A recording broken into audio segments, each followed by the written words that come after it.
제보 내용을 말씀드리겠습니다.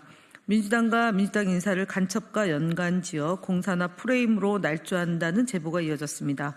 미국 정보기관에서 이재명을 간첩으로 분류한다거나 중국 간첩 이재명만 아니면 된다라는 식의 대표적입니다. 이러한 주장은 사실 확인이 전혀 되지 않은 내용임에도 불구하고 민주당 인사를 악의적으로 허위사실을 퍼뜨리고 있습니다. 또한 중국인 3천만 명과 북한 공작원 200만 명이 여론조작에 가담하고 있다. 여론조사 응답자 대부분이 중국인 또는 북한 공작원이다 등의 주장도 함께 유포되며 이른바 공사나 프레임을 이용하여 민주진영에 대한 국민의 반감을 조성하라는 시도가 지속되고 있습니다. 국민을 분열시키고 허위조작 정보를 유포한 행위는 범죄입니다. 상응한 조치를 하겠습니다. 부정선거 관련 음모론이 변형돼서 윤 어게인 운동과 결합해 재생산된다는 정황 제보도 지속적으로 제기되고 있습니다.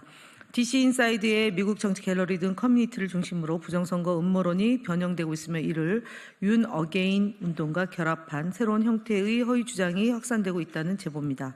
구체적으로 2020년 미국 대선에서 트럼프가 부정선거로 졌고 이에 대한 응징 차원에서 대한민국을 타깃으로 삼고 있다.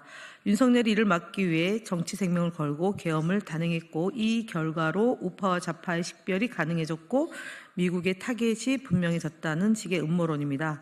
미국에서 이제 방아쇠만 당기면 된다는 식의 위협적이고 자극적인 문구도 포함되고 있습니다.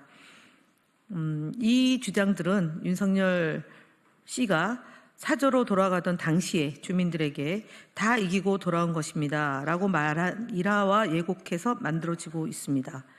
전체적으로 억지임에도 불구하고 극우 성향의 전형적인 허위 선동입니다. 매우 심각하다고 봅니다. 끝으로 제주항공 참사에 대한 음모론을 유포한 9건에 대해 고소를 진행합니다. 179명의 소중한 생명이 희생된 제주항공 참사는 대한민국 항공사고 역사상 최악의 비극입니다. 국민 모두가 깊은 충격과 슬픔에 잠긴 참국을 두고 일부 극우 세력들은 이를 정쟁의 도구로 삼고 있습니다. 지난주 극우 성향의 커뮤니티를 중심으로 더불어민주당이 참사를 조롱했다, 더불어민주당이 참사를 일으켰다 등 황당무계한 음모론이 유포됐고 국민들의 애도에 모욕적인 그리고 악의적인 선동을 벌였습니다.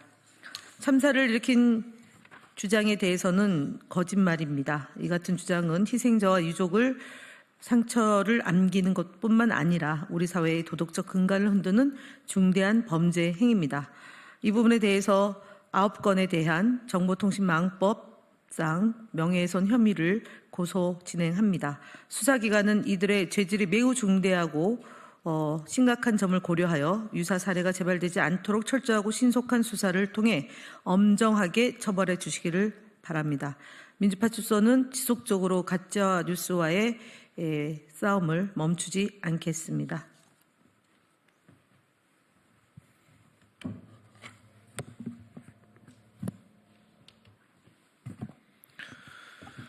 네, 주요 대응 현황 보고 드리겠습니다. 매일신문 언중이 제소 및 스카이데일리의 언중이 심리 일방 취소 등 언론 대응 현황 보고 드립니다. 매일신문은 4월 13일자 보도를 통해 더불어민주당의 대선 경선 룰과 관련된 내용을 보도하면서 지난 대선 경선 당시 후보자의 득표율 수치를 잘못 인용하였습니다. 작은 숫자 하나의 오류가 사실관계를 크게 왜곡할 수 있는 만큼 보다 철저하고 신중한 보도를 요청드리며 본건은 언론중재위원회에 제소하였음을 알려드립니다.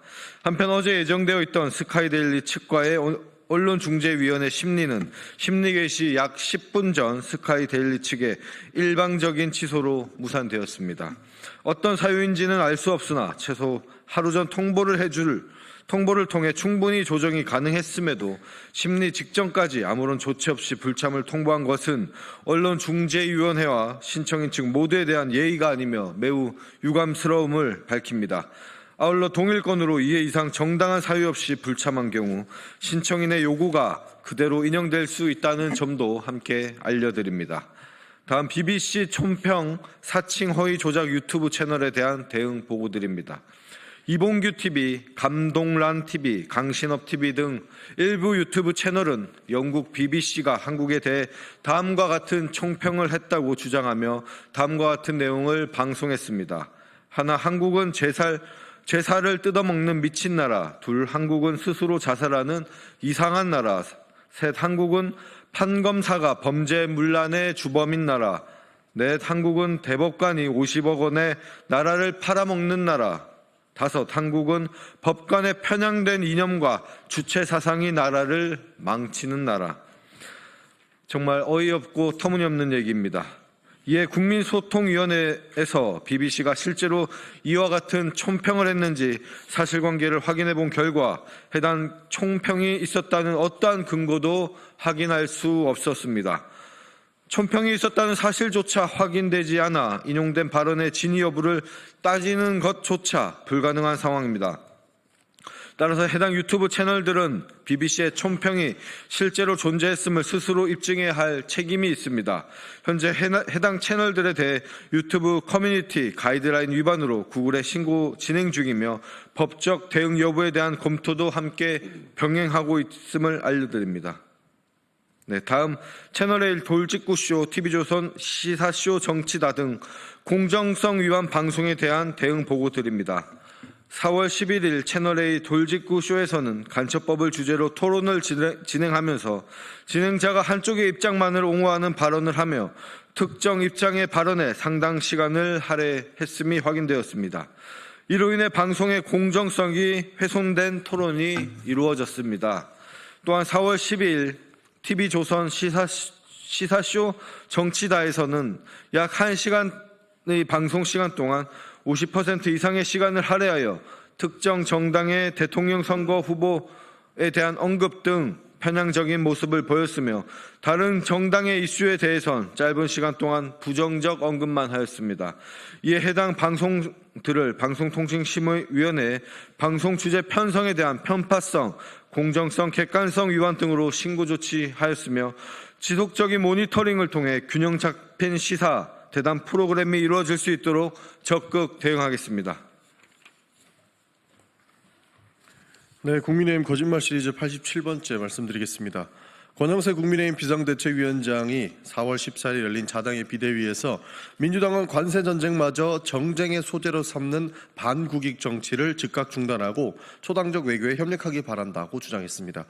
더불어민주당은 4월 10일 미래경제성장위원회에서 미국 상호관세 대응 토론회를 개최하여 민관 협력의 중요성을 논의하는 등 글로벌 통상 위기의 상황으로 적극적으로 대처하고 있습니다. 그렇게 반국익 정치를 한다는 권영세 위원장의 주장은 명백한 거짓말입니다. 한편 국제적 위기를 상황에서 한덕수 대행을 국민의힘 대선 후보로 차출하겠다며 한대행의 공적을 부풀려 띄우고 대선 출마 가능성을 높여 전국을 불안하게 하는 것은 오히려 국민의힘입니다. 대선 전국 통상위기 등 비상시국의 국정안정 책임이 있는 한덕수 대행입니다. 이런 대행이 책임을 망각하고 대통령 선거에 출마하겠다고 하더라도 말려야 할 국민의힘이 오히려 부추기며 국정 공백을 초래하고 있는 상황입니다. 윤석열의 불법 계엄, 내란 행위 등으로 글로벌 통상 위기 상황에서 어떤 대처도 하지 못하고 손 놓고 있던 정부와 구여권입니다.